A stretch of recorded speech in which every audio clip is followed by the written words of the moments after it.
የመጀመሪያይቱ ክርስቲያን የመጀመሪያይቱ ደቀ መዝሙር እኮ ናት። የመጀመሪያይቱ ምእመን የመጀመሪያይቱ ሐዋርያዊት እመቤታችን ናት። የመጀመሪያይቱ ሰው ሊውጣው የማይችለውን ከባድ ነገር ከሰው አስቀድማ መጀመሪያ ያመነችው እመቤታችን ጉራ አምላክን ትወልጃለሽ። ኧረ በፍጹም ምንድነው የምታወጉት ነው የሚባለው እኮ። ይሄም አይደረግ ነገር ነው። አምላክን ሰው አይወልደውም ሳትል ኧረ እኔ ወንድ ሳላውቅ እንዴት ይሆናል ይሄ ነገር? ለእግዚአብሔር የሚሳነው ነገር የለም ብሏታል። አዎ ለእግዚአብሔርስ የሚሳነው ነገር የለም። እሺ አለች። እንዴ እዚያ በፊት እኮ አምላክን ሰው ወልዶት አያውቅም፣ አይታ አታውቅም፣ ሰምታ አታውቅም። ዘካርያስ እኮ አብርሃም ካረጀ በኋላ ወልዷል የሚለውን ስብከት እያወቀ አንተ ተወልዳለህ ሲለው ማመን አቅቶታል። ድንግል ማርያም ግን ተደርጎ የማያውቅን ነገር ለመጀመሪያ ጊዜ ያመነች የእምነት መሰረት ናት እመቤታችን። እንኳን ሃይማኖት ልትጋርድ ሃይማኖትን የተገለጠባት ነው። ልብ በሉ። ከዚያስ በኋላ ደግሞ የምትወልጂው ልጅ ለዘላለም መንግስቱ የማያልፍ ነው ተባለች። እሺ ስሙ ኢየሱስ ነው ዓለምን ያድናል ተባለች። እሺ ወልዳ ስጨርስ ደግሞ ሕፃኑ ይሞታል ይዘሽው ሽሽ። የማይሆን ነገር ነው። ምንድነው የምትሉት?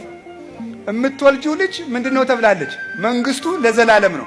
የምወልደው ልጅ ለመንግስቱ ለዘላለም ከሆነ ዮሴፍን እንዴት ሊፈራ ይችላል ብላ እምነቷ እንዴት አልተነካባትም? አይገርማችሁም?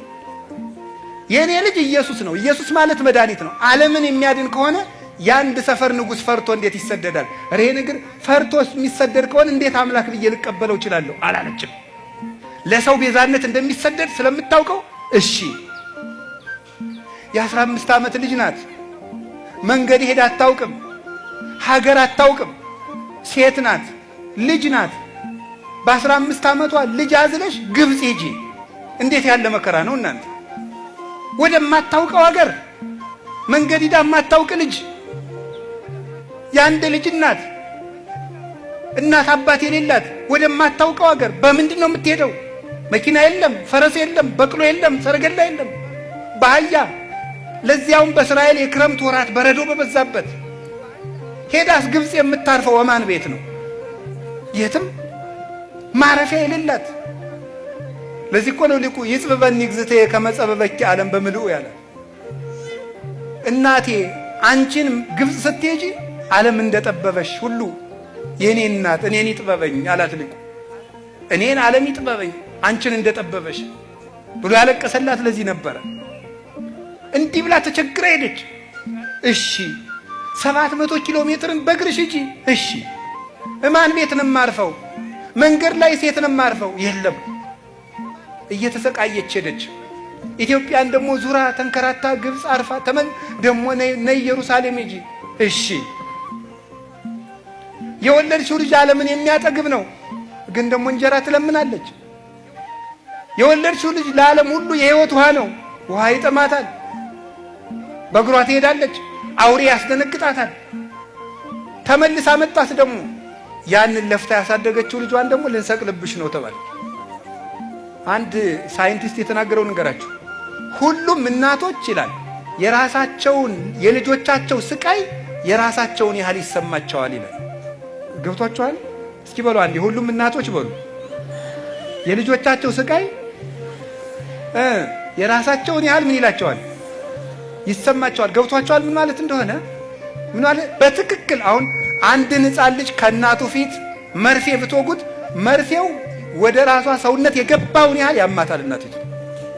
ልጅ ድንግል ማርያም እንግዲህ ይሄን መርፌ ብላችሁ አስቡት። ወይም ልጁን በኩርኩም ብትመቱት እዚያ ልጅ ራስ ብቻ ላይ አይደለም ያርፈው፣ ያ ኩርኩም እናቱ ራስ ላይ ያርፋል። ይሰማታል ህመሙ። አሁን ወደ ክርስቶስ ወሰዱት። አዝላ ግብፅ ድረስ የተንከረተተችለትን ልጇን ፊት ለፊት አይኗ እያየ ክንድ ሙሉ ችንካር ገብቶበት ተመለከተች። በጦር ተወግቶ አየችው፣ ደምቶ አየችው።